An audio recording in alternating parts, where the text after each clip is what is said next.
उसके मन में आनंद ही आनंद हो गया। जिसका राम जी के साथ संबंध हो गया, उसके मन में आनंद ही आनंद हो गया।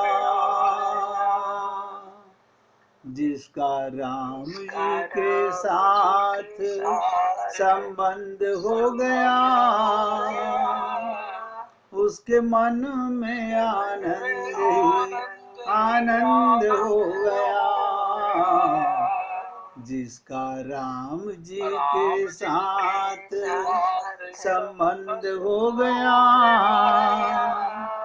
उसके मन में आनंद ही आनंद हो गया। जिसका राम जी के साथ संबंध हो गया, उसके मन में आनंद ही आनंद हो गया। इसलिए हे पुण्य आत्माओं, गहराई से विचार करो, एकाग्रता से विचार करो, सोच समझ करके डिसाइड करो। भगवत प्राप्ति समर्पण का मार्ग है, बुद्धि का मार्ग नहीं है, संसार का मार्ग बुद्धि का मार्ग है।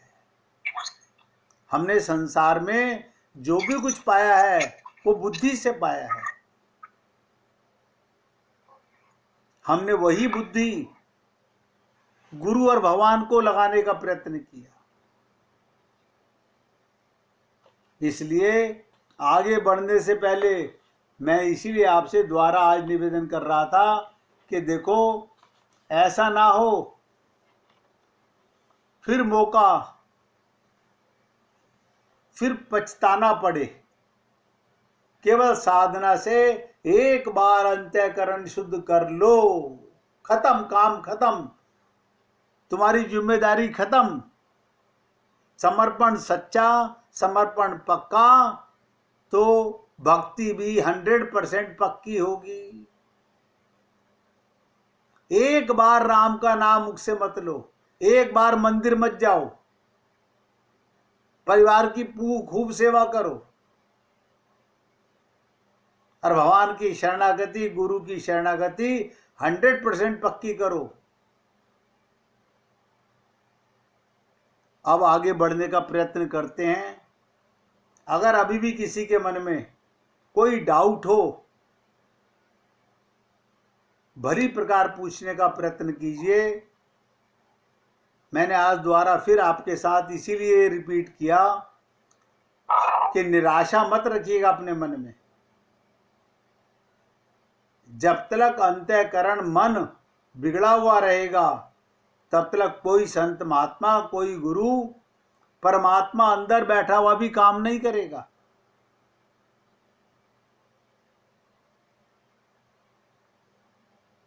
तो कल हमने आपसे निवेदन किया था, 3 बातें भक्ति में प्रमुख समझने की हैं। उन तीनों बातों में सबसे पहले सब प्रकार की इच्छाओं से रहित हुआ जाए। इच्छाओं से रहित होना है।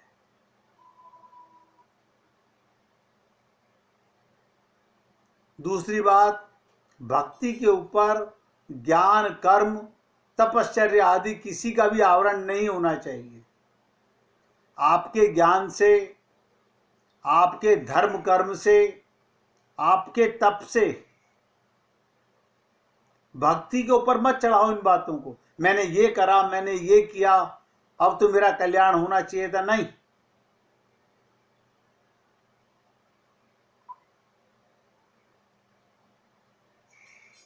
भक्ति समर्पण का मार्ग है, शरणागति का मार्ग है। इसके बाद ये 2 काम करने के बाद तीसरी बात भक्ति में फिर डिसाइड करो, मैं किस प्रकार की भक्ति करना चाहता हूं। शांत भाव में रहना चाहता हूँ, दास्य भाव में भगवान के रहना चाहता हूँ, सख्य भाव में रहना चाहता हूँ, वात्सल्य भाव में रहना चाहता हूँ, या माधुर्य भाव में रहना चाहता हूँ।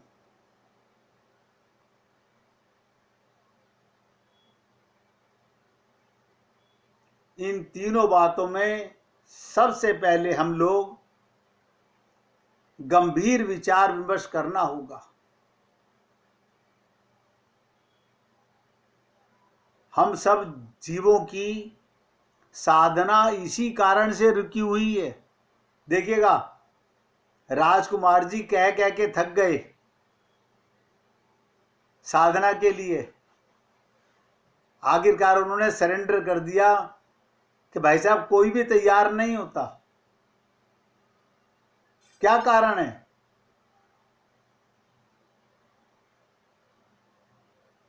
सबके दिमाग में,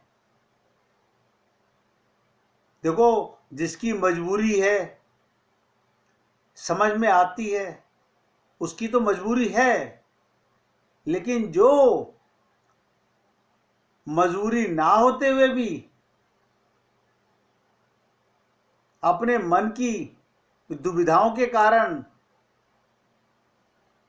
संसार के फजूल के कार्यों में व्यस्त है।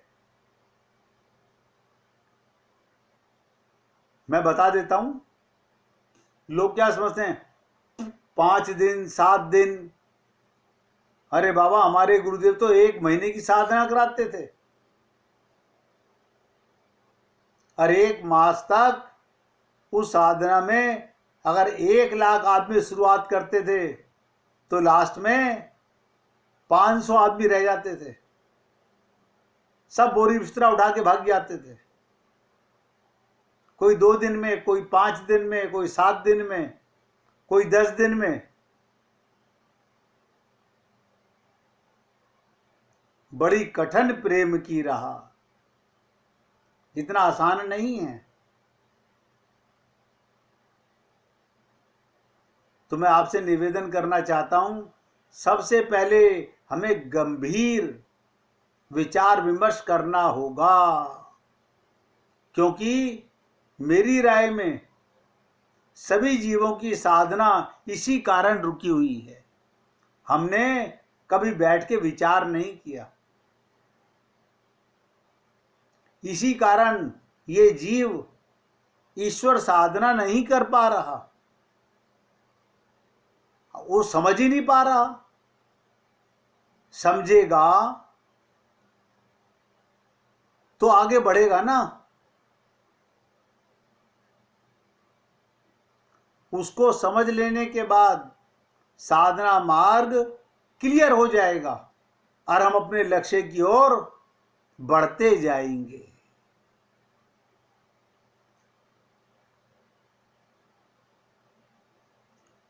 अब जो मैं चर्चाएं आपके साथ करूंगा उन पे ध्यान रखिएगा, और अगर आपने एकाग्रचित होकर सुना, उन्हें अपने हृदय में विचार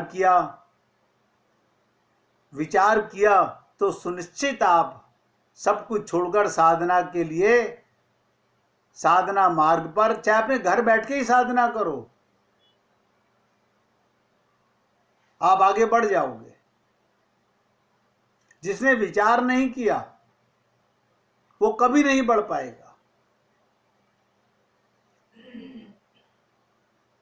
नंबर 1 बात,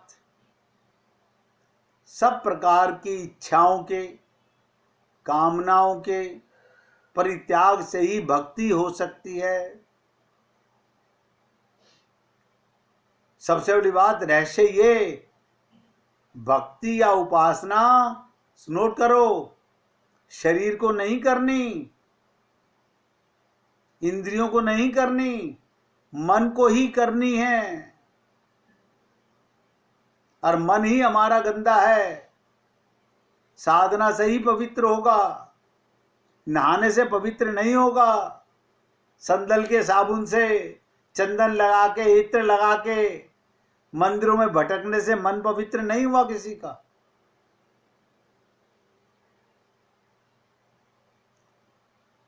क्योंकि वेदों में भरा पड़ा है मन एवं मनुष्यानाम कारणम बंध मोक्षो, मन ही बंधन और मन ही मोक्ष का कारण है। सब नोट करें। और यदि हमारे मन में सांसारिक या स्वर्ग की कामनाएं रहेंगी तो सोच के देखो, साधना, भगवत प्राप्ति, भगवान से प्रेम कौन से मन से करोगे?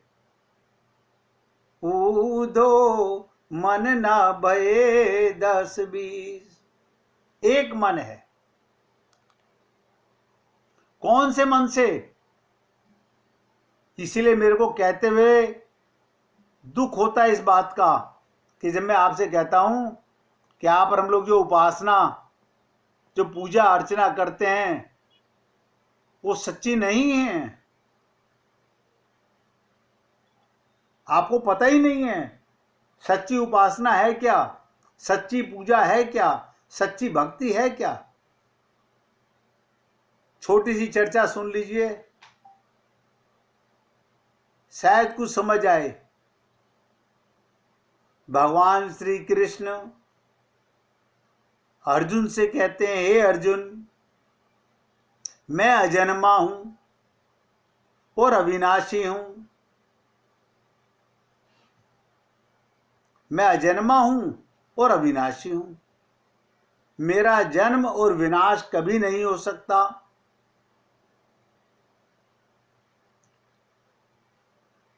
और यही बात मैं जीव को समझाना चाहता हूं। तू अजन्मा है और अविनाशी है, लेकिन वो कभी विश्वास ही नहीं करता, क्योंकि वो अपने को शरीर मानता है और शरीर मरता है। वो अपने को अजन्मा मानेगा कैसे?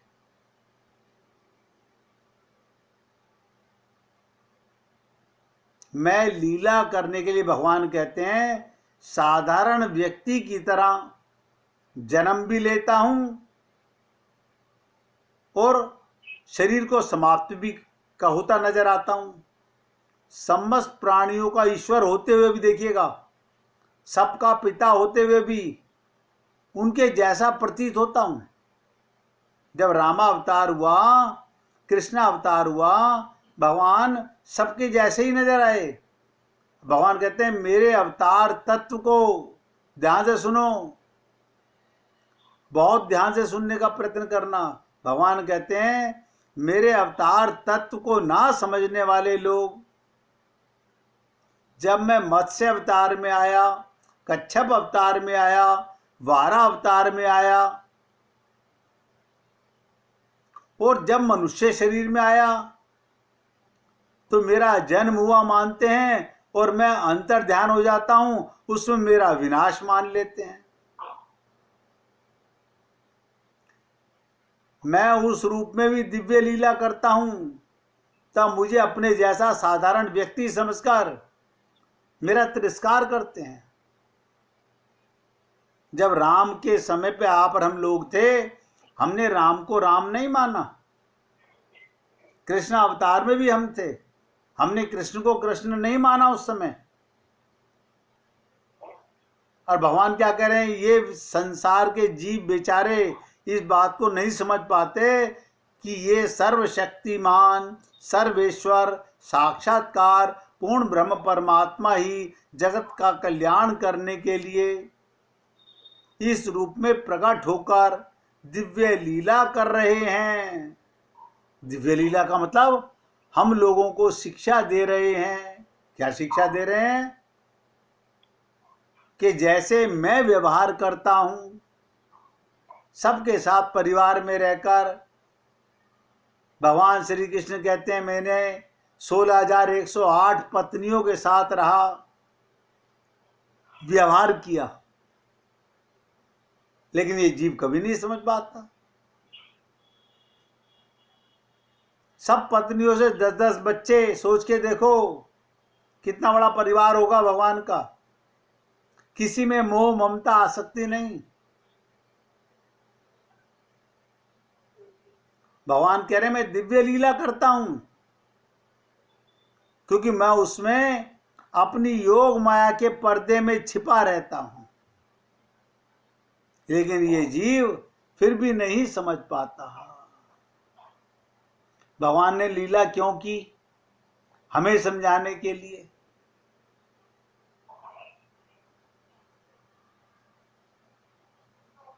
सोचो मेरे भाई, आप और हम लोग भी यहां पर केवल व्यवहार की लीला करनी चाहिए हमको शरीर से। हम तो पूरी तरह समर्पित होकर के, पता है कि अगली जन्म में, अब बताइए, यही जन्म तुमको मिला, इससे पहले जन्म नहीं मिला था? पिछले जन्म का याद नहीं, जो यहां से चले गए उनको हमारी याद नहीं, लेकिन हमारी नहीं, हम ऐसे थोड़ी हैं, हम तो याद रखेंगे।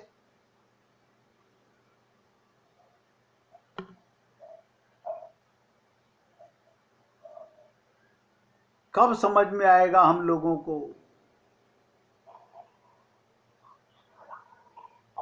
ये कर्मों की दौलत है।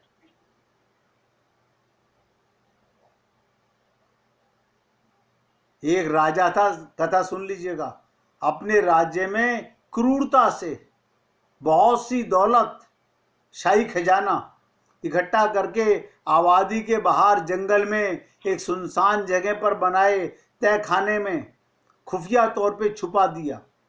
खजाने की सिर्फ 2 चाबियां थी, एक चाबी राजा के पास और एक उसके खास मंत्री के पास। इन दोनों के अलावा किसी को उस खुफिया खजाने का राज मालूम नहीं था। एक दिन किसी को बताए बगैर राजा अकेले अपने खजाने को देखने निकल गए। ध्यान से सुनिएगा।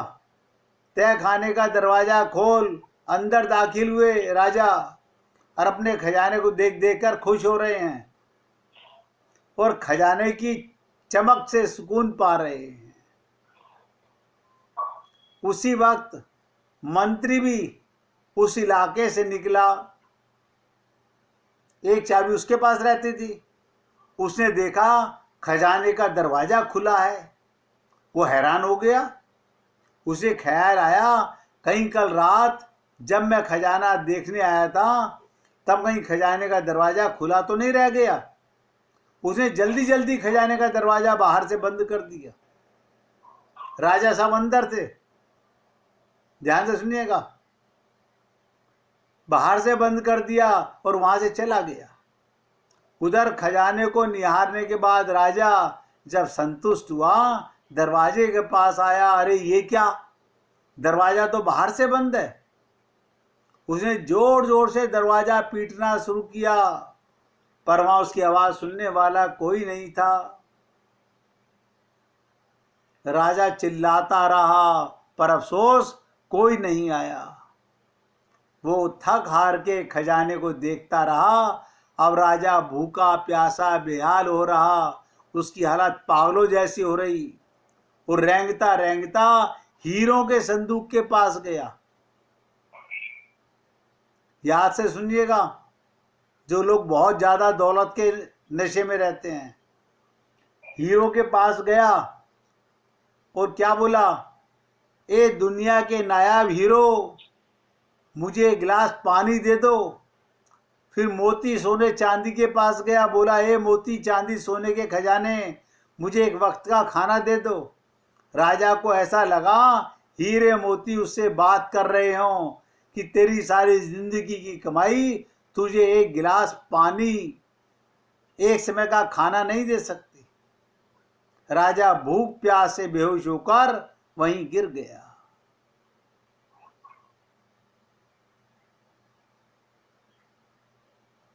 जब राजा को होश आया तो सारे मोती हीरे बिखेर के दीवार के पास अपना बिस्तर बनाया, उस पर लेट गया।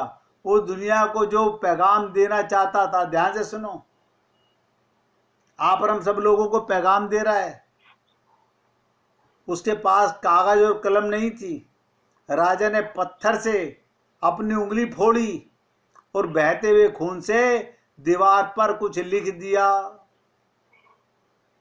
उधर मंत्री, पूरी सेना लापता राजा को ढूंढ रही थी, पर उनको राजा नहीं मिला। कई दिन बाद जब मंत्री राजा के खजाने को देखने आया उसे देखा कि राजा हीरे जवाहरात के बिस्तर पर मरा पड़ा है और उसकी लाश को कीड़े मकोड़े खा रहे हैं। राजा ने दीवार पर खून से लिखा था, याद रखिएगा सब जने, ये सारी दौलत एक घूंट पानी और एक निवाला नहीं दे सकी। ये अंतिम सच है। आखिरी समय आपके साथ आपके कर्मों की दौलत जाएगी।